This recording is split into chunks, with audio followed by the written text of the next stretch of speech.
का, आस और विश्वास का, जन जन के जीवन की खुशहाली का दर्पण, जन जन के जीवन की खुशहाली का दर्पण। ये है कृषि दर्शन,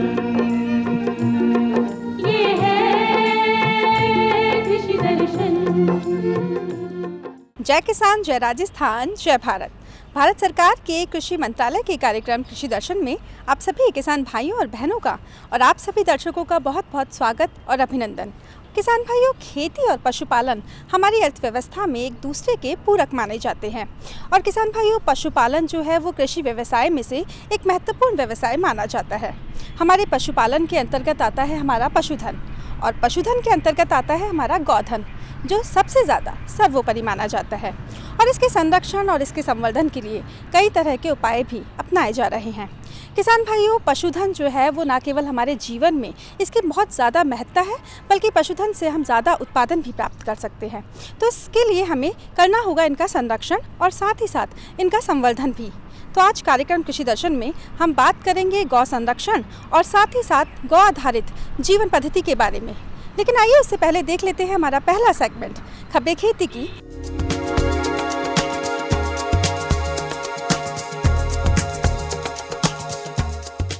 किसान भाइयों नमस्कार, खबरें खेती की में आपका स्वागत है। आइए सबसे पहले नजर डालते हैं खेती से जुड़ी आज की कुछ खास खबरों पर। एमएसपी सीधे किसानों के खातों में होगी जमा, नए कृषि कानूनों से मंडी व्यवस्था में होगा सुधार, किसानों के लिए 150 ऐप होंगे लॉन्च, गर्मियों में हरे चारे की बुवाई के लिए उपयुक्त समय और किसान भाई अप्रैल में मिट्टी परीक्षण जरूर करवाएं। केंद्रीय उपभोक्ता मामलात मंत्री ने कहा है कि एमएसपी की राशि सीधे किसानों के खाते में जाएगी, जिससे किसानों को आढ़तियों और बिचौलियों के शोषण से मुक्ति मिलेगी। केंद्रीय उपभोक्ता मामलात मंत्री पीयूष गोयल ने कहा है कि समर्थन मूल्य पर खरीद की राशि सीधे किसानों के खातों में जमा होगी। उन्होंने कहा कि इससे किसानों को बिचौलियों और आढ़तियों के शोषण से मुक्ति मिल सकेगी। सरकार किसानों की भलाई के लिए प्रतिबद्ध है। उन्होंने कहा कि किसानों की जमीन की जानकारी सही होने से उन्हें उपज की सही जानकारी मिल सकेगी और उनके हक का पैसा गलत हाथों में नहीं जा सकेगा। केंद्रीय कृषि मंत्री नरेंद्र सिंह तोमर ने कहा है कि नए कृषि कानूनों से मंडी व्यवस्था में सुधार होगा, जिसका फायदा काश्तकारों को मिलेगा। केंद्रीय कृषि मंत्री नरेंद्र सिंह तोमर ने कहा है कि नए कृषि कानूनों से देश की मंडी व्यवस्था में सुधार होगा। पिछले दिनों संसद में एक प्रश्न के लिखित उत्तर में उन्होंने कहा कि 3 नए कृषि कानूनों का मकसद एक पारिस्थितिकी तंत्र प्रदान कर कृषि मंडियों की दक्षता में सुधार लाना है। इससे विपणन में तेजी आने के कारण कृषि क्षेत्र में नया निवेश आएगा। किसानों के खेत के पास भंडारण सुविधा के साथ ही मूल्य वर्धित आधारभूत ढांचा विकसित होगा। नई व्यवस्था किसानों को उनकी उपज बेचने के लिए प्रतिस्पर्धी वैकल्पिक चैनलों के माध्यम से लाभकारी मूल्य दिलाने वाली होगी। किसानों को आसानी से सुविधाएं और तकनीक से जोड़ने के लिए 150 नए ऐप्स लॉन्च किए जाएंगे। किसानों को तकनीक से जोड़ने के प्रयासों में तेजी से काम किया जा रहा है। आने वाले समय में जल्द ही किसानों के लिए 150 नए ऐप्स लॉन्च किए जाएंगे। इन नए ऐप्स से खेती बाड़ी आसान होगी। इन ऐप्स से किसानों को फंड ट्रांसफर, मुआवजा का भुगतान, शिकायतों व जिज्ञासाओं का निवारण, मौका मुआयना आदि के लिए चक्कर नहीं लगाने पड़ेंगे, बल्कि यह सुविधाएं इन ऐप्स के माध्यम से काश्तकारों को ऑनलाइन मिल सकेगी। गर्मियों में पशुओं को चारा उपलब्ध करवाने के लिए चारे की बुवाई का उपयुक्त समय है। विशेषज्ञों की राय के अनुसार चारे की बुवाई करें। गर्मियों में पशुओं के लिए चारा उगाने के लिए उपयुक्त समय है। इस समय मक्का, लोबिया, ज्वार व बाजरा की बुवाई के लिए सही समय है। विशेषज्ञों की सलाह के अनुसार चारे की बुवाई करें। बहु कटाई वाली चरी में प्रति हेक्टेयर 55 किलो यूरिया बुवाई के 1 माह बाद और 65 किलो यूरिया पहली कटाई के समय पर दें। चारे की बुवाई से किसान भाइयों को अपने पशुओं के लिए चारा उपलब्ध होने के साथ ही अतिरिक्त चारे को बेचकर अतिरिक्त आय प्राप्त कर सकते हैं। अप्रैल में फसल की कटाई के बाद किसान भाइयों को अपनी खेत की मिट्टी का परीक्षण जरूर करवाना चाहिए। अप्रैल माह में फसलों की कटाई चल रही होती है। फसलों की कटाई के बाद किसान भाई अपने खेत की मिट्टी के नमूने लें और मृदा परीक्षण प्रयोगशाला में खेत की मिट्टी की जांच करवाएं। किसान भाइयों को 3 साल में एक बार मिट्टी की जांच अवश्य करवानी चाहिए। मिट्टी की जांच से मिट्टी में उपलब्ध पोषक तत्वों यानी कि nitrogen, phosphorus, potassium, sulphur, zinc, लोहा, तांबा, मैग्नीज व अन्य पोषक तत्वों की मात्रा का पता चल जाता है। इससे फसलों में कौन सी खाद कब व कितनी मात्रा में डालनी है उसका पता चल जाता है। मिट्टी परीक्षण से पोषक तत्वों का पता चल जाता है, जैसे क्षारीयता कम हो तो जिप्सम, लवणिया को जल निकास से तथा अम्लीयता को चूने से सुधारा जा सकता है। खेत में दिए जाने वाले पानी की भी गुणवत्ता जांच करवा ली जानी चाहिए ताकि अच्छी पैदावार मिल सके। किसान भाइयों, खबरें खेती की में आज बस इतना ही। आप देखते रहिए कृषि दर्शन। नमस्कार। किसान भाइयों, जैसा कि हम सभी जानते हैं कि ईश्वर ने सृष्टि को बनाया, विश्व वसुधा को बनाया और एक बनाया हमारी गौ माता को। गौ माता न केवल हमारी संस्कृति को जीवित रखती है, बल्कि गौ से प्राप्त होने वाले सभी पदार्थ हमारे लिए अमूल्य हैं। किसान भाइयों, अब बात आती है गौ के संरक्षण की। गौ के संरक्षण के लिए, उसके संवर्धन के लिए कई तरह के उपाय किए जा रहे हैं और हम गौ की उपयोगिता को समझें ताकि हम गौ से प्राप्त उत्पादन को ज़्यादा से ज़्यादा प्राप्त कर सकें। तो आज इन तमाम बातों पर बात करने के लिए हमारे साथ जुड़ेंगे हमारे आज के खास विशेषज्ञ कान सिंह निर्वाण जी। आज के समय में सबसे ज़्यादा जो महत्वपूर्ण बात चल रही है जो है वो गाय से किसान की इनकम कैसे बढ़े, गाय है क्या चीज़। सबसे पहले मैं मेरे किसान साथियों से एक बात बताना चाहता हूँ कि इस किसानी के अंदर 3 बातें सबसे महत्वपूर्ण हैं। वो यदि आपको नहीं आएंगी तो आप किसानी में कभी सफल नहीं होंगे। सबसे पहली बात जो है धरती की भाषा, दूसरा जो है गाय के गुण और प्रकृति का ज्ञान और वनस्पतियों के बारे में आपकी जानकारी। ये 4 बातें यदि आप सीख लेंगे तो आप किसानी में निश्चित रूप से दुगनी नहीं 10 गुनी आय कर सकते हैं। अब इसमें जैसे जल, पानी, नीर एक हैं, वैसे धरती, गाय और प्रकृति भी एक है। गाय नहीं समझ में आएगी तो धरती कभी समझ में नहीं आएगी और धरती नहीं समझ में आएंगी तो प्रकृति से कोई लेना देना नहीं है। तो प्रकृति, गाय, धरती तीनों एक दूसरे से जुड़े हुए हैं, एक दूसरे के पर्यायवाची हैं। अब गाय जो है इस देश का संपूर्ण जीवन का सार है। मैंने अभी मेरे फार्म पे किसानों के लिए एक मॉडल खड़ा किया है जिसको देखने और समझने के लिए भारत से और विदेशों से भी लोग आ रहे हैं। उसको आप देखेंगे तो मेरा उसमें है कि गौ आधारित जीवन पद्धति कैसे होती है, गौ आधारित कृषि कैसे होती है। इसमें आप जाएंगे तो मेरे 2 अपने रिसर्च हैं।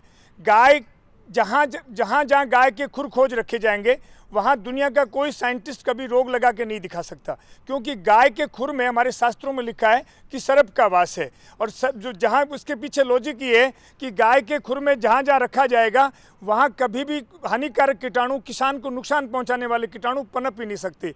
दूसरे, गाय के गोबर में दीमक की शिकायत नहीं आ सकती। तो ये 2 तो प्रमाणिक चीज़ें हैं। एक, गाय से आप 7-8 एकड़ ज़मीन में बम्पर फसल ले सकते हैं, वो जीवामृत, घन जीवामृत बना करके, क्योंकि गाय का गोबर जो है सूक्ष्म जीवाणु की बहुत बड़ी बैंक है और वो प्रोटेक्शन देती है, सूक्ष्म जीवाणु को मल्टीप्लाई करती है। तो गाय आधारित खेती से बाहर से कुछ आपको लाना ही नहीं पड़ेगा, सबसे बड़ी बात। दूसरी जो बात है कि गाय पाली कौन सी जाए। हमारे हिंदुस्तान में अभी 36 नस्ल की गौ वंश बचे हुए हैं, जिनमें से मेरा ये अपना आंकलन है 36 नस्ल पे एक पे मैंने काम किया है और उस पर मैं इस निष्कर्ष पे पहुंचा हूं कि हमारे राजस्थान की राठी गाय सभी पवित्र हैं, गाय सभी उत्तम हैं। लेकिन मेरा आंकलन है कि किसान के हित में पूरे देश में सबसे उत्तम जो गाय है वो राठी गाय है। राठी गाय दुनिया में सबसे कम चारा खाने वाली गाय है और वो 48 और 50 के टेम्परेचर में भी खुले में रहती है, कोई उसके स्वास्थ्य पर फर्क नहीं पड़ता, दूध में कहीं कोई कमी नहीं आती और -5 में भी उसके स्वास्थ्य पे कोई फर्क नहीं पड़ता। तो उसकी जो पावर शक्ति जो है, उसका जो शारीरिक क्षमताएं जो हैं वो अद्भुत हैं। तो हमारे क्लाइमेट की गाय है, पूरे देश में ये जो है आराम से सर्वाइव कर सकती है, इसमें कोई समस्या नहीं है। तो गाय का चयन करें उससे सबसे पहले ये ध्यान रखें कि आपके वातावरण में कौन सी गाय ज़्यादा ठीक रहेगी। ज़्यादा ये ध्यान दें कि आपकी लोकल गौ गाय है उसको पनपाया जाए। उसमें एक बात का ध्यान रखें कि गाय का संवर्धन जो है वो बहुत ज़रूरी है। संवर्धन के पीछे आजकल लोग देखते हैं कि अच्छा सा सांड, सुंदर सा सांड वो ले आते हैं, उससे संवर्धन करा देते हैं, या जो है कृत्रिम गर्भाधान करा देते हैं। दोनों ही गलत प्रक्रिया हैं, क्योंकि कृत्रिम गर्भाधान से वो गुणवत्ता जो दूध दही में ये गाय की आनी चाहिए वो नहीं आ पाएगी आपकी। और दूसरी बात, हर जैसे सांड से आप क्रॉस कराएंगे तो उससे क्या होगा कि आपकी नस्लें बिगड़ जाएंगी। तो सांड वो जो है नर जो वो होना चाहिए जिसकी माँ के दूध का रिकॉर्ड हो। रिकॉर्ड का तात्पर्य जैसे 22 लीटर दूध गाय का बछड़ा जो है उसको आप यदि नंदी बनाते हो और उसको 4 लीटर वाली गाय दूध वाली गाय से क्रॉस कराते हो तो उस 4 लीटर वाली दूध के गाय के नीचे जो बछड़ी आएगी वो 11 लीटर की आएगी। ये सीधा सा विज्ञान है। तो सदैव नंदी का अच्छा चयन करें और फिर जो है गाय का अच्छा चयन करें। तो गाय से आपको एक बहुत बड़ी इनकम हो सकती है। एक बछड़ी एक गाय पालते हो जिसके 4 लीटर दूध है, उससे आपको बछड़ी मिलेगी तो वो 5-7 हज़ार रुपये की आएगी।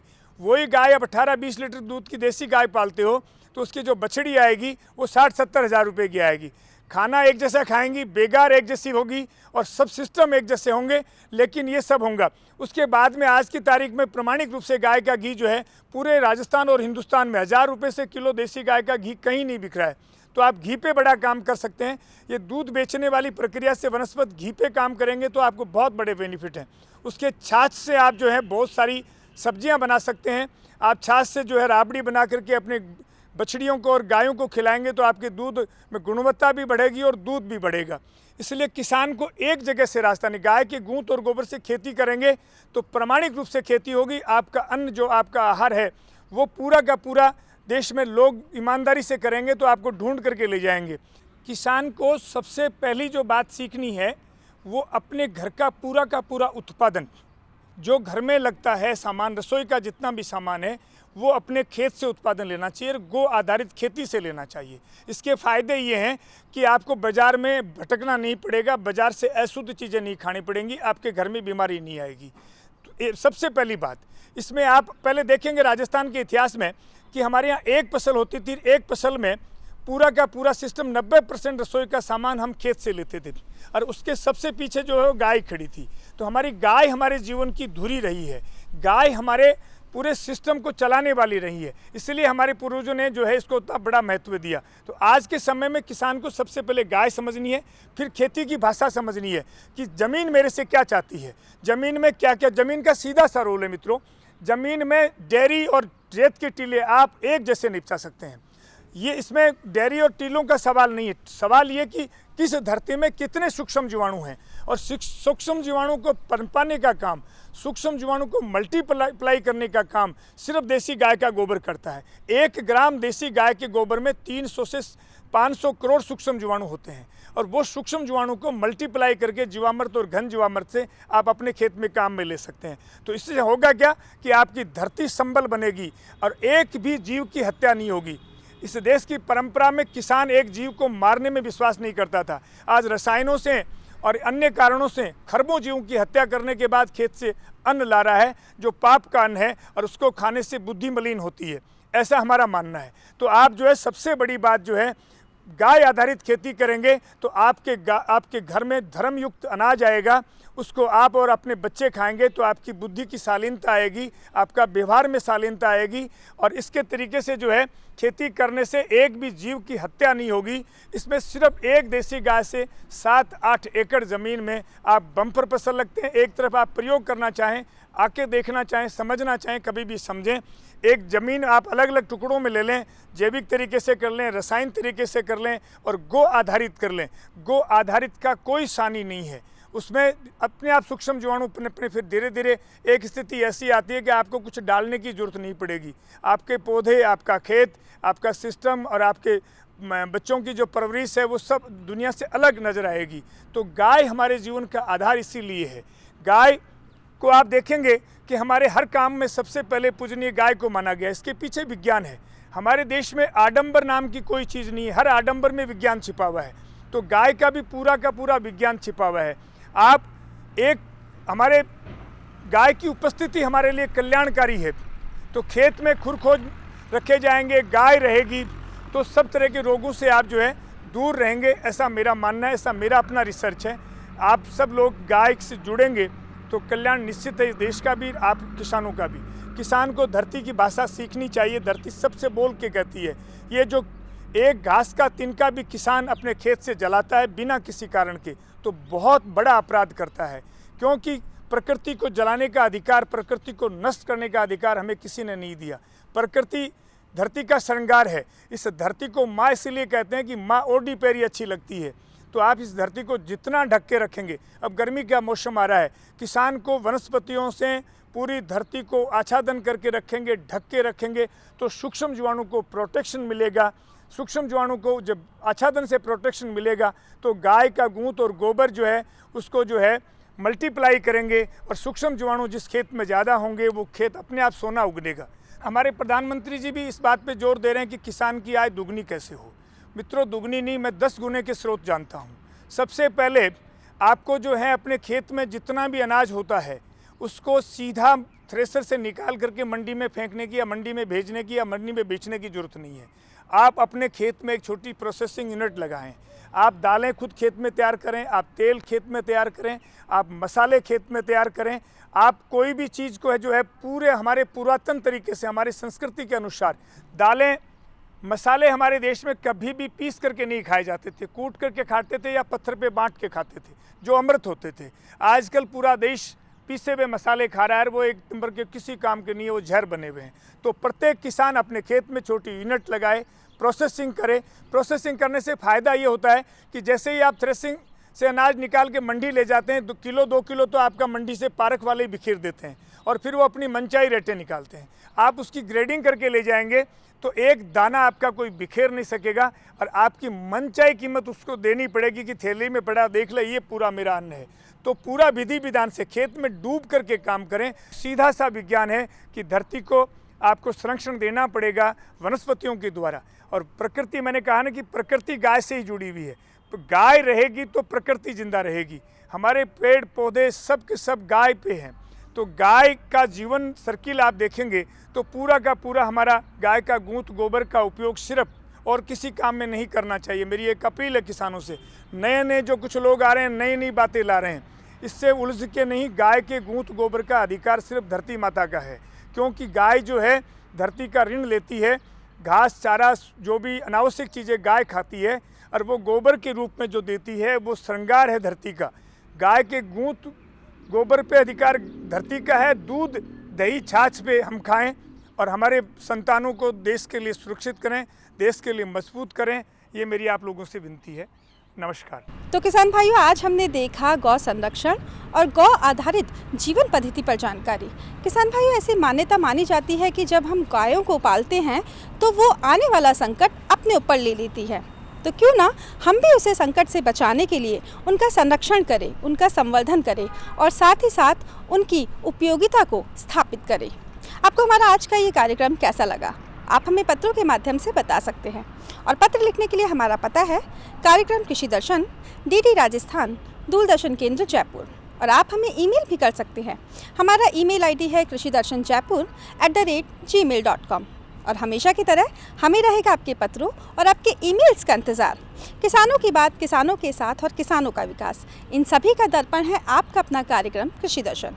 तो आज कृषि दर्शन में फ़िलहाल के लिए बस इतना ही। फिर हाजिर होंगे खेती किसानी की एक नई जानकारी को लेकर, खेती किसानी के एक नए विषय के साथ। तब तक के लिए मुझे दीजिए आज्ञा। नमस्कार।